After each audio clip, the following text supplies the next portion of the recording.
அண்மை செய்தியை பார்க்கிறோம். தமிழ்நாட்டில் உள்ள பொதுத்துறை நிறுவன ஊழியர்களுக்கு 20% போனஸ் வழங்கப்படும் என்று முதலமைச்சர் அறிவிப்பு வெளியிட்டிருக்கிறார். தீபாவளியை ஒட்டி இந்த அறிவிப்பு வெளியாகியிருக்கிறது. கூடுதல் விவரங்களோடு செய்தியாளர் அபினேஷ் இணைந்திருக்கிறார். அவரிடம் பேசலாம். அபினேஷ், இப்போ இந்த ஊதிய உயர்வு, இந்த போனஸ் உயர்வு அப்படிங்கிறது யார் யாருக்கெல்லாம் பொருந்தும்? அதனுடைய விவரம் என்ன? இந்த மாதம் தீபாவளி பண்டிகை மாதம் தீபாவளி 20ஆம் தேதி வர இருக்கக்கூடிய நிலையில பொதுத்துறை நிறுவன பணியாளர்களுக்கு 20% வரை போனஸ் தொகையை தமிழ்நாடு அரசு அறிவித்திருக்கிறது. முதலமைச்சர் மு க ஸ்டாலின் அறிவிப்பை வெளியிட்டிருக்கிறார்.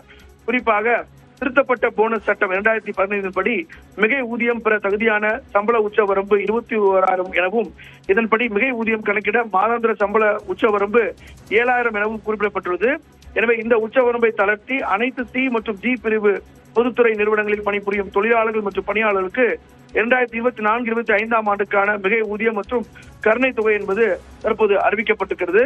அந்த அடிப்படையில லாபம் ஈட்டியுள்ள பொதுத்துறை நிறுவனங்களில் பணிபுரியும் சி மற்றும் டி பிரிவு தொழிலாளர்கள் மற்றும் பணியாளர்களுக்கு அந்தந்த நிறுவனங்களில் ஒதுக்கப்படக்கூடிய உபரி தொகையை கணக்கில் கொண்டு 8.33 விழுக்காடு மிகை ஊதியம் மற்றும் 11.67 விழுக்காடு கருணை தொகை என மொத்தம் 20 விழுக்காடு வரை மிகை ஊதியம் மற்றும் கருணை தொகை வழங்கப்படும் என முதலமைச்சர் அறிவித்திருக்கிறார்.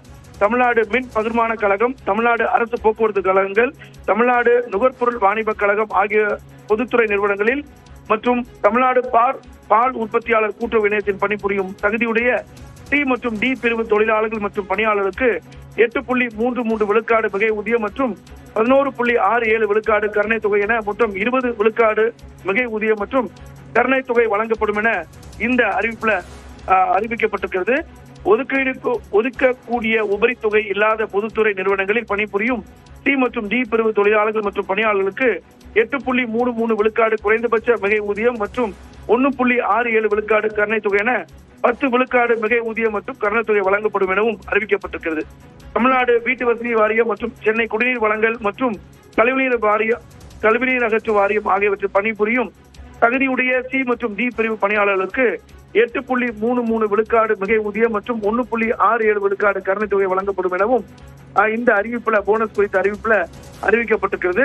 தமிழ்நாடு குடிநீர் வழங்கல் வாரியத்தில் பணிபுரியும் தகுதியுடைய சி மற்றும் டி பிரிவு பணியாளர்களுக்கு 8.33 விழுக்காடு மிகை ஊதியம் வழங்கப்படும் எனவும் அறிவிக்கப்பட்டிருக்கிறது. அதே போல டாஸ்மாக் நிறுவனம், அதாவது தமிழ்நாடு நுகர்பொருள் வாணிப கழகத்தில் தற்காலிக அடிப்படையில் பணிபுரியும் தொழிலாளர்களுக்கு 3,000 ரூபாய் கருணை தொகையாக வழங்கப்படும் எனவும் அறிவிக்கப்பட்டிருக்கிறது. எனவே இதனால் மிகை ஊதியம் பெற தகுதியுள்ள நிரந்தர தொழிலாளர்கள் குறைந்தபட்சம் 8,400 ரூபாயும் மற்றும் அதிகபட்சமாக 16,800 ரூபாய் வரை இந்த போனஸாக பெற உள்ளனர்.